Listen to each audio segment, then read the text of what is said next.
Did you know fasting can actually cause visceral fat gain? In fact, millions of people are making one fasting mistake, and it's packing dangerous fat around their organs and body rather than burning it. So if you're fasting, but it feels like it's not working, then you might be making this mistake as well. I'm Dr. David Jockers. I've helped thousands of patients live healthier lives, and today I'm going to reveal the fasting mistake that causes fat and what you can do to fix it. You see, back when our ancestors lived, there were no grocery stores or apps that deliver food to your doorstep. For them, going without food wasn't a diet or a decision. It was just a natural part of life. At times, a successful hunt could provide enough food for the entire family. So on those days, people ate well because no one knew when the next opportunity of abundant food would come. But there were other days when food became scarce due to a failed hunt or a change in weather. In those cases, they had to spend days searching for the next meal. It's important to know that our ancestors, they didn't choose to fast every day. They also didn't eat every few hours from sunrise until bedtime.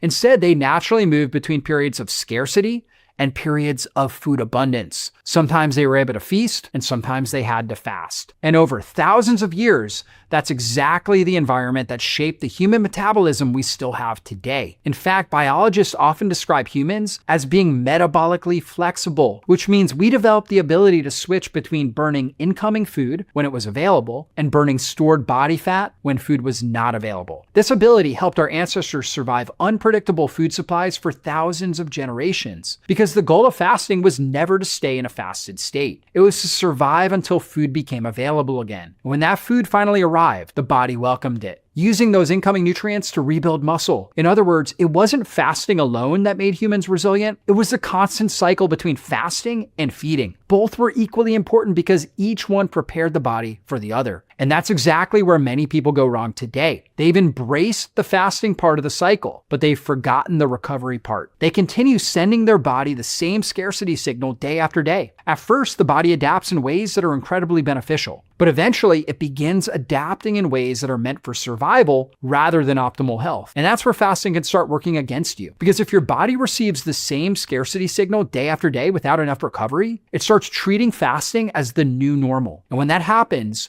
your body becomes more protective of energy. Hunger signals can increase, recovery slows down, and the body may begin conserving calories instead of spending them freely. Eventually, the same fasting routine that helped you lose fat at the beginning becomes less effective over time as your metabolism adapts to the constant shortage. That's why some people reach a point where they're eating very little and still struggling with stubborn belly fat. And I know what you're thinking. If our ancestors went such a long period without food, why didn't fasting backfire for them? You see, our ancestors, they weren't just experiencing one type of stress. Their lives were literally built around cycles of stress followed by recovery. One moment was with food and replenishment. It gave their bodies time to recover. And the next period was one of scarcity, and the cycle would repeat. But modern life looks very different. Today, many people fast for 16 or 18 hours overnight. They intentionally eat fewer calories. And at the same time, they sleep just 6 hours a night. They drink extra coffee to push through fatigue, and they squeeze in intense workouts several times a week. Each of those things places a demand on the body. Now, if you have only one of those stressors rather than all of them combined, it can actually make you stronger. Scientists call this hormesis. Hormesis means a small amount of stress followed by recovery. And when stress keeps coming and recovery never catches up, the body thinks, I need to conserve energy. And that's when your biology starts shifting into survival mode. So how do you get the benefits of fasting without allowing your body to adapt to constant scarcity? The answer isn't to stop fasting. It's to complete the cycle properly. Now, as we mentioned so far, our ancestors received two very different signals. Food is scarce, burn stored energy. That would mean burn fat. And then the other signal is food is available again. Time to recover. Let's eat. Both of those signals are absolutely essential. But today, many people only send the first signal, or they're only sending the second signal and they're feeding all the time. So the body, if you're only sending that first signal, the body eventually starts believing that food is always scarce. That's why I recommend strategic feast days. Now, don't confuse these feast days with your cheat days. It's not an excuse to eat pizza and ice cream all day long. A feast day is a planned day where you intentionally increase your calories using nutrient-dense whole foods. You eat enough to fully nourish your body, and you don't spend the day worrying about staying in a calorie deficit. For most people, this works well once every 7 to 10 days, especially if you've been fasting consistently for several weeks. One of the biggest priorities on feast days is increasing healthy carbohydrates. So foods like sweet potatoes, rice, carrots, beans, fruit, or other whole food carbohydrate sources, all those things are going to help support thyroid function. These also temporarily increase leptin levels, one of the key hormones that help regulate metabolism and appetite. And so it's really important to also eat plenty of high quality protein. This provides your body with the amino acids it needs to repair tissues and melt visceral fat. And if you're wondering, how often do you feast?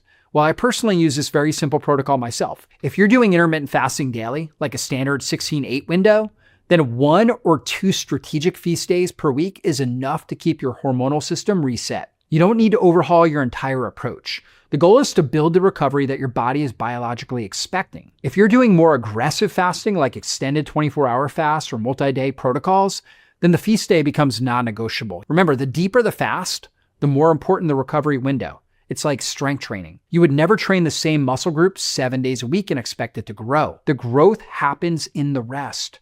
Similarly, the fat loss accelerates during the feast. So a simple structure that works for most people is 5 days of your normal fasting protocol, followed by 1 structured feast day, then 1 lighter eating day as a natural transition back into your window. I personally like a fasting window of about 16 to 18 hours on most days.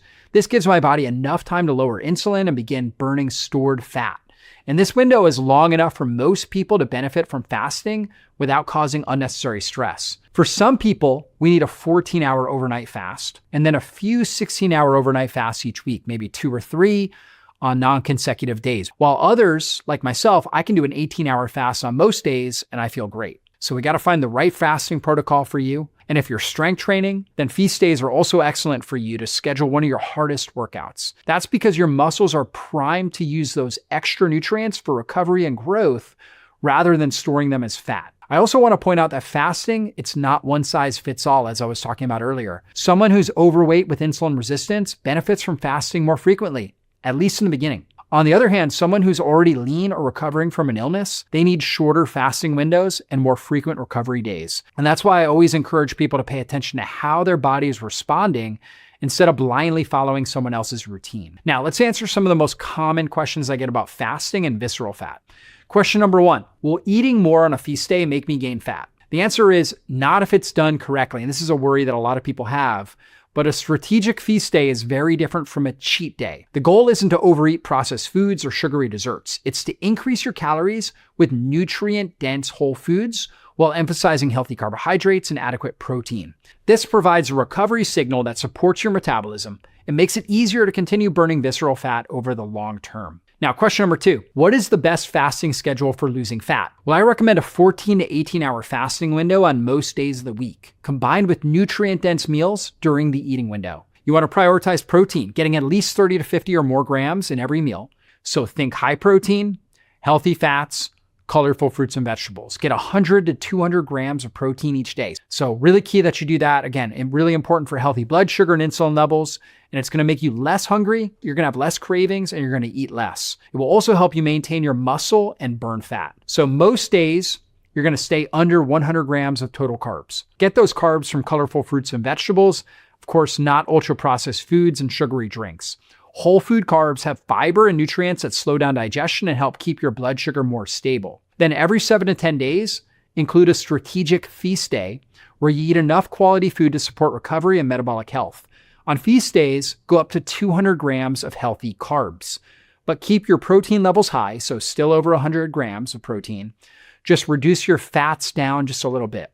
That approach is going to give your body the benefits of fasting without keeping it in a constant state of scarcity. Now, question number 3, should I extend my fast if my weight loss has stalled? The answer is no, not necessarily. A weight loss plateau, it doesn't always mean you need to fast longer. In many cases, it's actually a sign your body has adapted to prolonged calorie restriction and constant scarcity.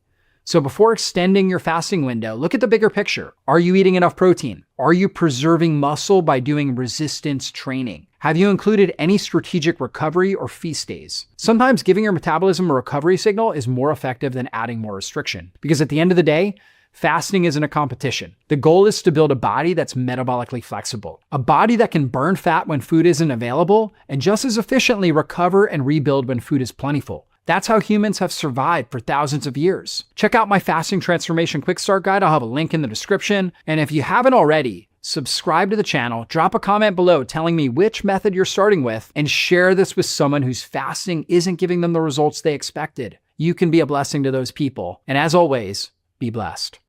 Let's dive into how your go-to healthy seafood dinner could actually be aging your brain. You might think you're eating well, but some fish hide invisible, highly inflammatory dangers. Shockingly, eating the wrong fish just twice a week spikes stroke and memory loss risk by 80%.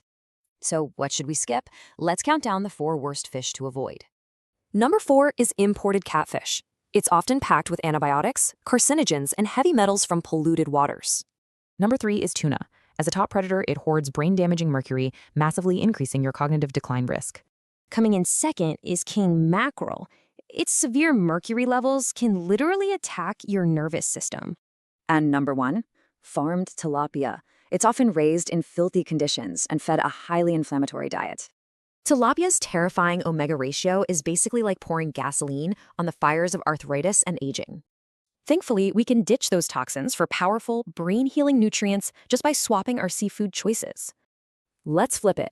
Here are the 4 absolute best fish to protect your joints, heart, and memory. Number 4 is wild-caught Pacific cod. It's a clean, mild fish that defends against age-related muscle loss. This powerhouse delivers a massive 40 grams of complete protein for under 200 calories. Number 3, sardines. Sitting safely at the bottom of the food chain, they have virtually zero mercury. Plus, just one tiny can gives you 40% of your daily bone-strengthening vitamin D. Second place is wild-caught Alaskan salmon. It's the ultimate brain food, packed with omega-3s, preserving brain volume. Its pink astaxanthin acts as cellular armor, stopping the oxidative stress that literally rusts your body. Number 1 is rainbow trout. It offers the safest, most tightly regulated freshwater nutrition available today. Delivering 1,000 milligrams of omega-3s and potassium for blood pressure, it's an absolute superfood. The choice is yours. Cut out the toxic fish and start feeding your body true preventative medicine. So, which of these healing fish will you grab this week to ensure your sharpest years ahead? Let's dive into how your go-to healthy seafood dinner could actually be aging your brain. You might think you're eating well, but some fish hide invisible, highly inflammatory dangers. Shockingly, eating the wrong fish just twice a week spikes stroke and memory loss risk by 80%.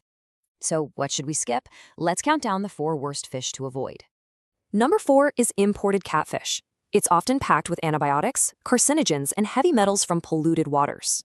Number 3 is tuna. As a top predator, it hoards brain-damaging mercury, massively increasing your cognitive decline risk. Coming in second is king mackerel. Its severe mercury levels can literally attack your nervous system. And number 1, farmed tilapia. It's often raised in filthy conditions and fed a highly inflammatory diet. Tilapia's terrifying omega ratio is basically like pouring gasoline on the fires of arthritis and aging. Thankfully, we can ditch those toxins for powerful, brain-healing nutrients just by swapping our seafood choices. Let's flip it. Here are the 4 absolute best fish to protect your joints, heart, and memory. Number 4 is wild-caught Pacific cod. It's a clean, mild fish that defends against age-related muscle loss. This powerhouse delivers a massive 40 grams of complete protein for under 200 calories. Number 3, sardines. Sitting safely at the bottom of the food chain, they have virtually zero mercury. Plus, just one tiny can gives you 40% of your daily bone-strengthening vitamin D. Second place is wild-caught Alaskan salmon. It's the ultimate brain food, packed with omega-3s, preserving brain volume. Its pink astaxanthin acts as cellular armor, stopping the oxidative stress that literally rusts your body. Number 1 is rainbow trout. It offers the safest, most tightly regulated freshwater nutrition available today. Delivering 1,000 milligrams of omega-3s and potassium for blood pressure, it's an absolute superfood. The choice is yours. Cut out the toxic fish and start feeding your body true preventative medicine. So, which of these healing fish will you grab this week to ensure your sharpest years ahead?